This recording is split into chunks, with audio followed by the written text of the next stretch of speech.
आज जेल से बाहर आ चुके हैं, आप पार्टी सेलिब्रेट कर रही है इस चीज़ को, आप कैसे देख रहे हैं? नहीं, उनको उनके बेल होने के लिए मैं समझता हूं कि कानून अपना काम कर रहा है। यही तो हम बार बार कह रहे हैं कि ये कोर्ट का काम है कि वो किसको बेल देगा, किसको बेल नहीं देगा। तो अब तो बेल मिल गई उनको, हालांकि मिली बेल है, वो शराब घोटाले से रिहा नहीं हुए हैं, लेकिन उत्सव ऐसा मना रहे हैं लोग जैसे लगता है कि पूरे शराब कांड से बरी हो गए। शर्त के साथ उनको कोर्ट ने बेल दिया है, केस चल रहा है और बेल एक प्रक्रिया है जिसमें जब भी कोर्ट को लगे तो दे सकते हैं। और मुझे जहाँ तक लगा कि ईडी ने इस बेल को अपोज नहीं किया,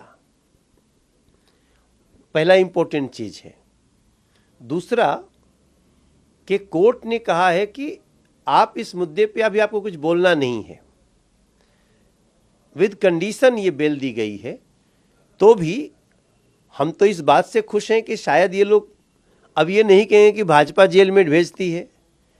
जेल में डालना और बेल देना दोनों कोर्ट का काम है। हम कोर्ट के हर निर्णय का स्वागत करते हैं, लेकिन केस चल रहा है, सभी लोग अंदर हैं, जो वो लोग इस जांच में अपनी पूरी भूमिका निभाएंगे। किसी का मोबाइल लॉस हो गया हो तो भी बताएगा, किसी का मेमोरी लॉस हो गया हो तो अभी आप वापस आना चाहिए, और मोबाइल का पासकोड क्या है ये तो अब याद हो जाना चाहिए।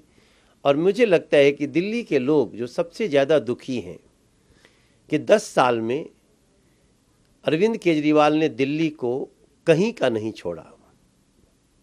बुजुर्गों का पेंशन बंद, झुग्गी का सारी सुविधा बंद, टूटी सड़कें, किसी गरीब का राशन कार्ड नहीं, यमुना जी गंदी, हवा गंदी, दिल्ली के गलियों में जाइए तो टूटी गलियां, नाले बजबजाते।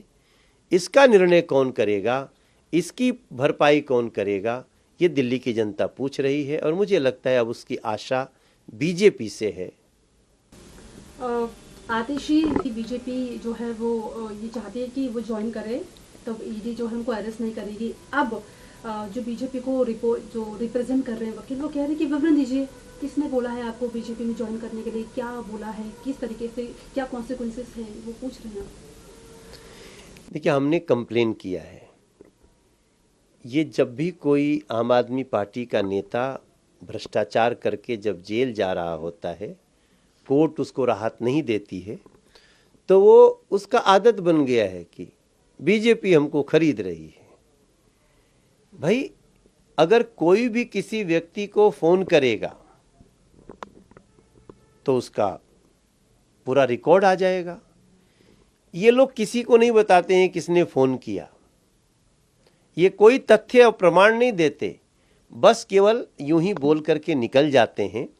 तो अब दिल्ली इनके इस कदम को भी एक झूठ समझती है, क्योंकि झूठों के चैंपियन हैं ये लोग। लेकिन जो सबसे इंपॉर्टेंट बात है वो ये नहीं कि इन्होंने क्या आतिशी जी ने आरोप लगाया, अभी है आम आदमी पार्टी का अंदरूनी सत्ता संघर्ष। अरविंद केजरीवाल ने आतिशी जी और सौरभ भारद्वाज, इन दो लोगों का शराब कांड में नाम घसीट दिया।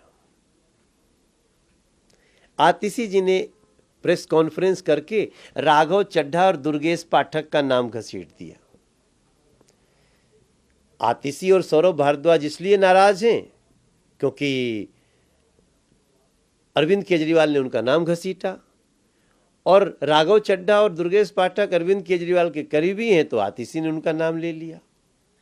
अब देखिए, इंतजार करिए कि राघव चड्ढा जी जब उनकी आंख वाँख बन जाएगी, वो आएंगे दिल्ली, उनकी जब प्रेस कॉन्फ्रेंस होगी तो वो किसको किसको फंसाएंगे, दुर्गेश पाठक जी किसको फंसाएंगे।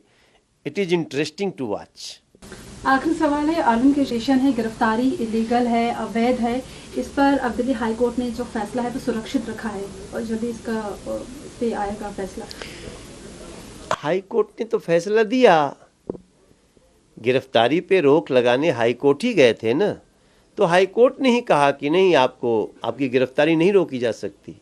तो ये तो अब बहस ही नहीं है कि वो तो गिरफ्तारी हाई कोर्ट के सारे प्रमाण देखने के बाद उनकी अनुमति से हुआ है।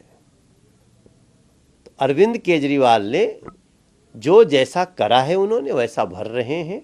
बाकी देखिए, 100 बात की एक बात यह है कि हम तो कह रहे हैं कानून को अपना काम करने दीजिए। कानून जिसको दोषी समझेगा उसको सजा मिलेगी।